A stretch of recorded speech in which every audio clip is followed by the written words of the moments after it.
Because realistic life means that we experience really both. And remember, these are polarities, not extremes. A polarity is simply the existence of a balanced pair of realities. Extremes happen when we overemphasize one end of the polarity. When we lose our balance and the capacity to appreciate the virtue on each end. Because there is virtue on each end. There is, if you remember, beauty on each end. Now let's think about some other polarities. I just listed a few. You could probably mention others. Let me just walk through a few others. Individuality and community. Cooperation and thoughtful dissent. Quiet acquiescence and righteous anger. Peacekeeping and peacemaking. Status quo. And the church said, amen. Okay.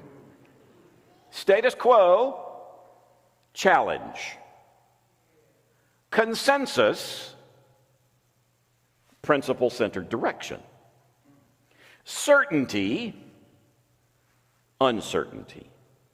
Reflection, action. Submission, resistance.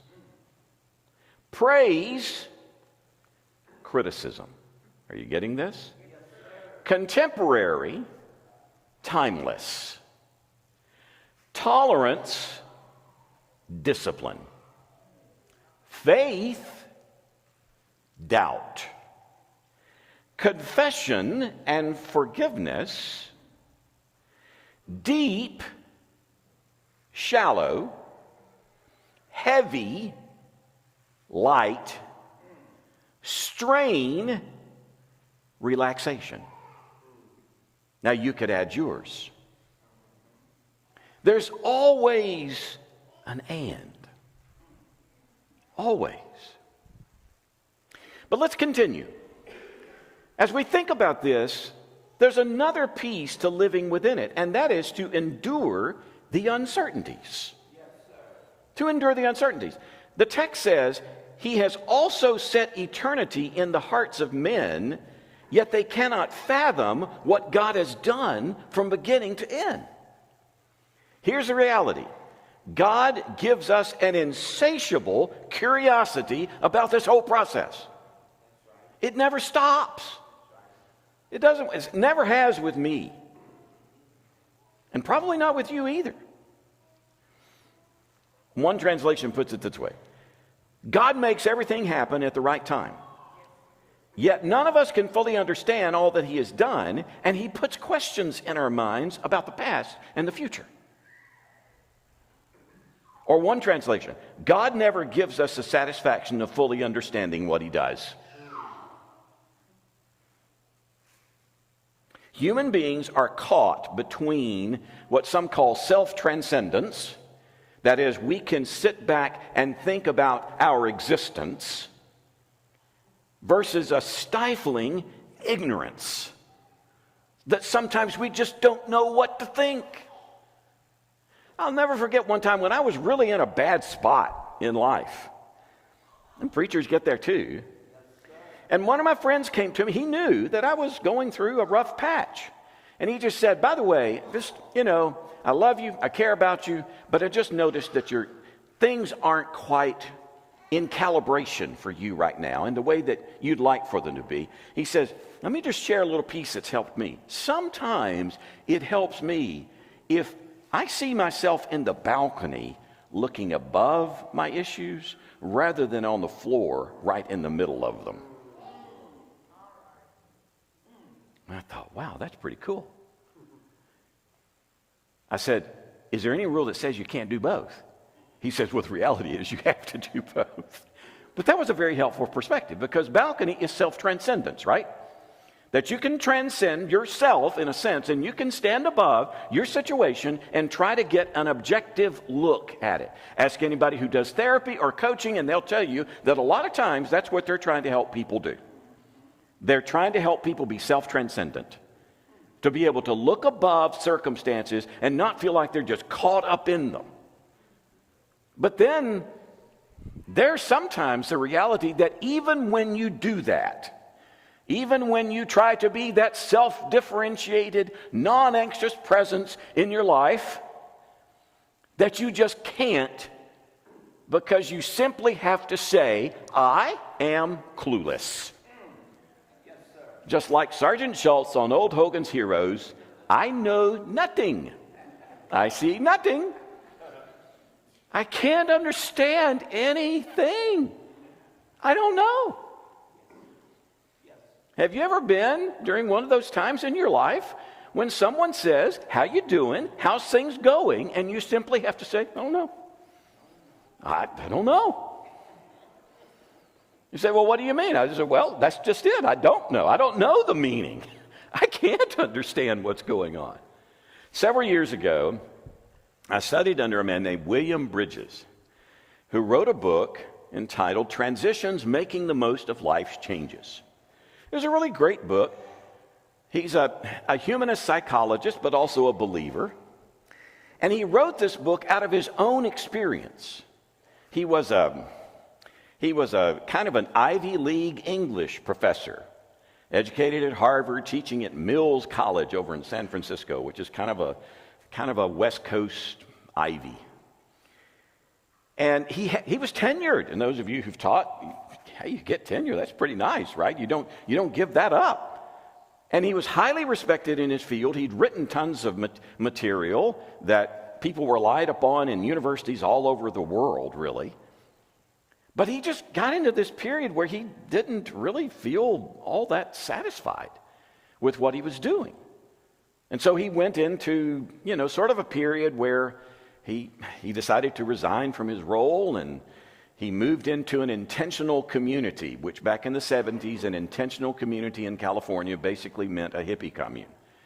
So he moved into a hippie commune, and to where the people were just kind of living off of each other. One person would oversee the garden, and another person would go out and maybe sell a few things, and they would just kind of live off the total proceeds. I'm not suggesting that. I'm just saying that's part of his story. But during that time, he read about how people experience life transitions. And he wrote from that experience. Now listen to what he said, because it's pretty wise. I wouldn't say it was wise if it came from me, okay? It comes from William Bridges, great book, who says, anytime we experience a change in life, it goes through 3 phases. Now, the change is one thing. The change is the actual alteration in your life. Some of you have experienced the alteration of life, the change of life, of having been single, but then you get, what? Married, right? Others of you have experienced the transition of having been married, but then being divorced or widowed. That's a change. Some of you have experienced the change of having been really healthy. Then all of a sudden you go and you visit the doctor, and the doctor lets you know that there's a process going on in your body that you can't control, and that it's relatively permanent and just simply has to be managed. There is no cure. So you have shifted from being totally, completely healthy to being diseased. That's a change.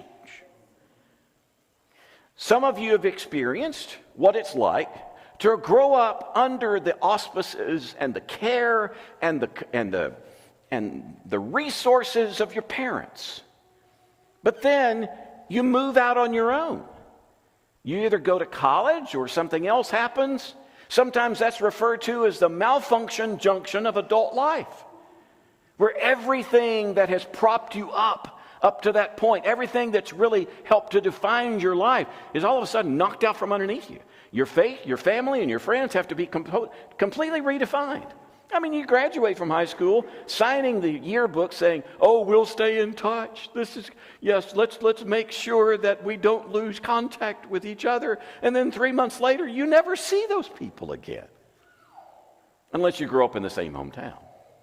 And even then, it changes. That's a change, right? Those are changes. Transition, he says, is the inner psychological and spiritual reorientation we have to make in adjusting to the changes. And that's different. Change is going from one really outstanding song leader to having 4 or 5 people with mics in the auditorium. That's a change. Transition is the inner psychological process of adjusting to that change. See, churches go through it too. And I could list probably several, but since I don't know you that well, I want to be careful not to mention something that's kind of a sticking point for you, okay? Change is, you go from a preacher who stands up with coat and tie. Now, I did that last Sunday because I didn't know who you were, right? So I was just trying to respect your customs and so on. But then the same guy stands up a week later and he's wearing a pair of Orvis fly fishing pants and a quarter zip. I like the Orvis fly fishing pants. They're just really comfortable. And you can get them real cheap at Costco too. That was free, okay? That's change though, right?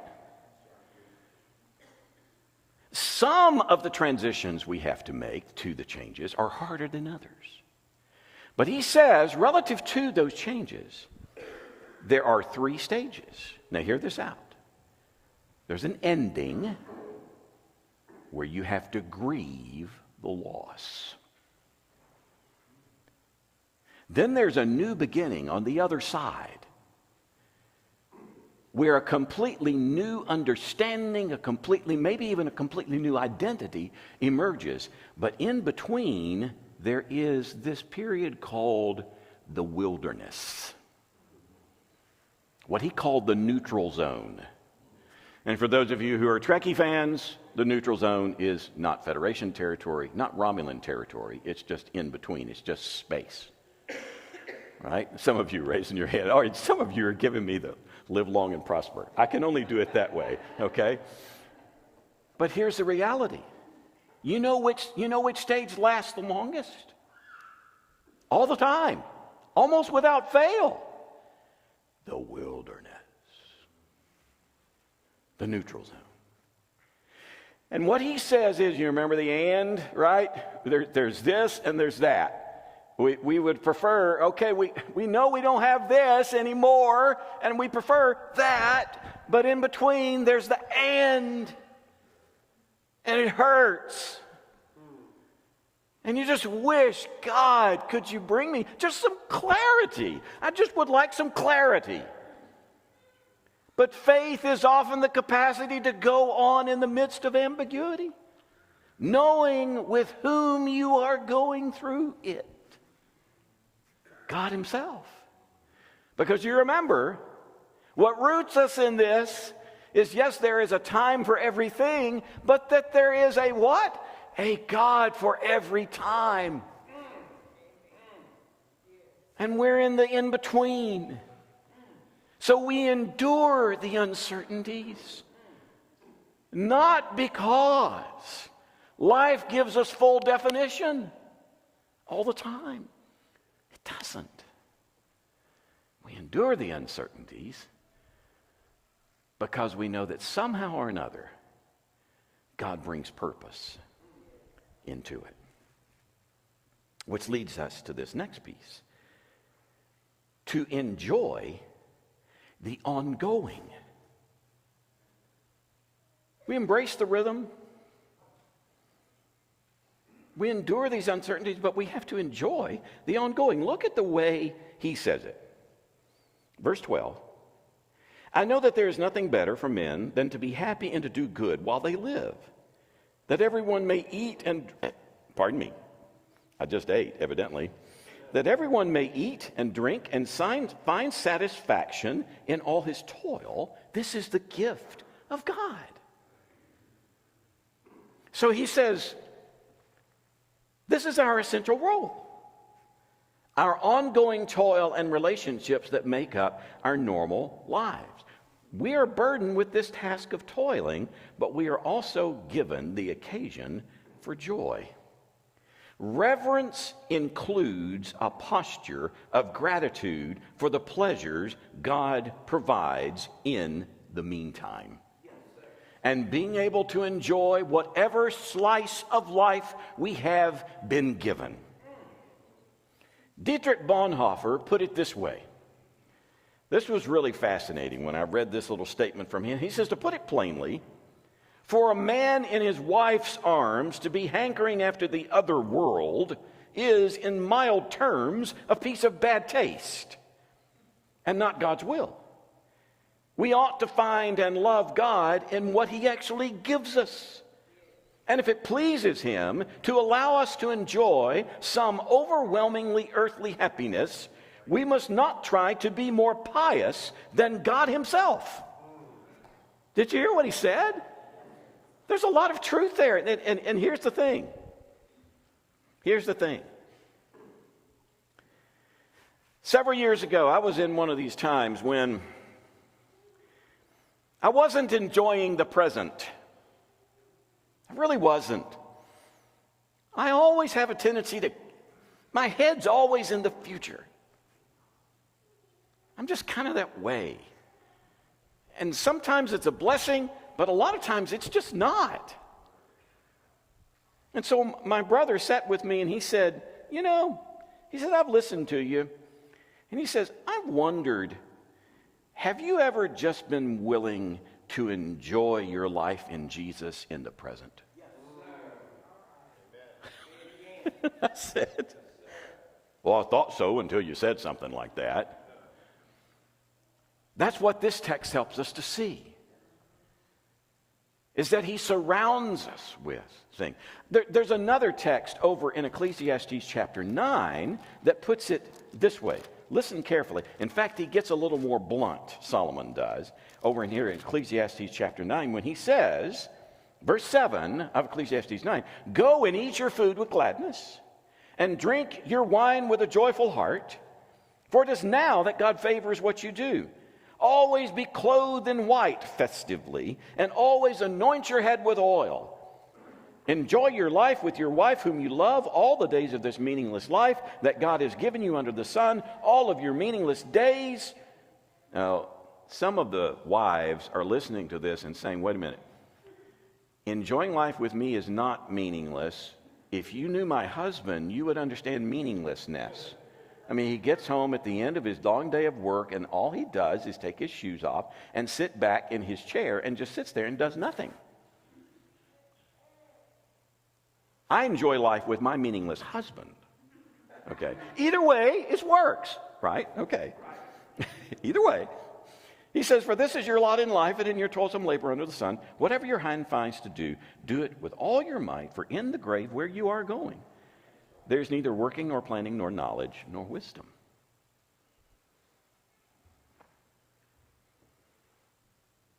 Enjoy life where you are, he says. You see, this text really does help us.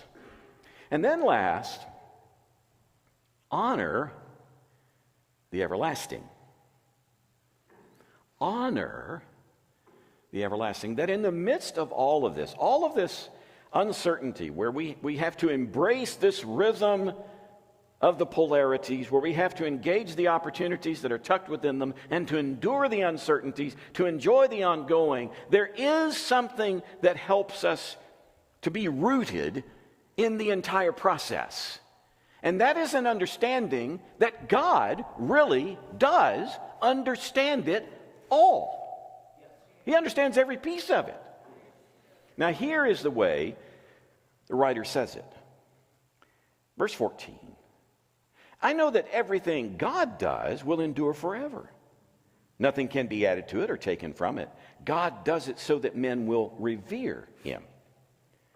Whatever is has already been, and what will be has been before. And God will call the past into account. God shows his perfect rhythm of human events so that we will fear him. God always does what is needed when it is needed. When we try to override this, it leads to regret that we did not wait for him to work. When we are patient with him, we are often led to a holy wow. Much of God's good in one life is never experienced because we fail the test where he seeks to develop our readiness for his timing. And when this happens, sometimes God rewinds the clock and places us back in the rhythm until we become what he can use in the time he chooses. And so that's why Solomon says, whatever is has already been, what will be has been before, and God will call the past into account. Have you ever had one of those times in your life where you were disappointed? And each of us experiences that. And then you're reminded to pull away from that for just a moment, to go to the balcony and look at the trajectory of your life as a whole, and to see how that in a series of what often were surprises, in ways that you would never have imagined yourself, and perhaps with ways and with people and with circumstances that if you had tried, you could not have constructed them any better. And then you realize you were never in control to begin with. It never was you. And it never really was about you that much. That it is God's will for us that matters. And so that's why James says over in James 4, those of you who consider, I'm going to go into this city tomorrow and I'm going to set up business and make profit. Some of you who know the old King James, buy and sell and get gain. That's the way I memorize it, and I was about to quote it that way, but I realized not a lot of folks know old King James. But what does James say? You need to stop for a little bit. You need to ask, if the Lord wills, we will do this or that, because your life is really just kind of a little mist. Just like a little mist, just like a little vapor coming from the hot water boiling. You see it for a brief time, and then it's just gone. None of us has the complete picture. None of us. The way I look at God's understanding of things, it's as if all of human existence in this part of eternity is like a foot-long ruler that he just holds in front of him. And he sees the whole of human history from beginning until its end. And each of us is in an immeasurable little spot on that ruler. An immeasurable little place. It's too small to even put on the ruler. It's just so small. But yet, he's created us in such a way that we want to understand the entire ruler. He's created us such that we cannot fathom what God has done from beginning to end, but we have this insatiable curiosity to know it. But what he's telling us here is, you don't have to. Don't burden yourself with that. Don't do that. The only one who is capable of bearing that burden is God alone. And that's why he says, like Peter says, cast your care on him, for he cares for you. Lean into that, because that's where we're rooted. And that's where life gains its real meaning.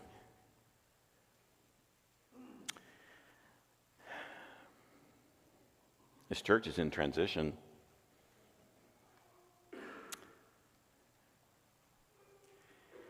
You know, you don't have to wait for church life to begin until you have another preacher. You don't.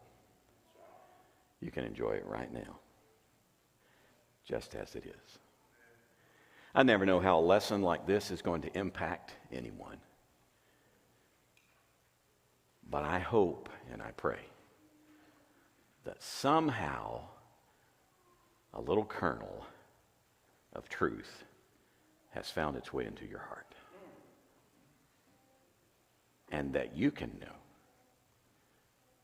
there is a time for everything, but there is a God for every time. Let's stand and sing. That's some good teaching, brother.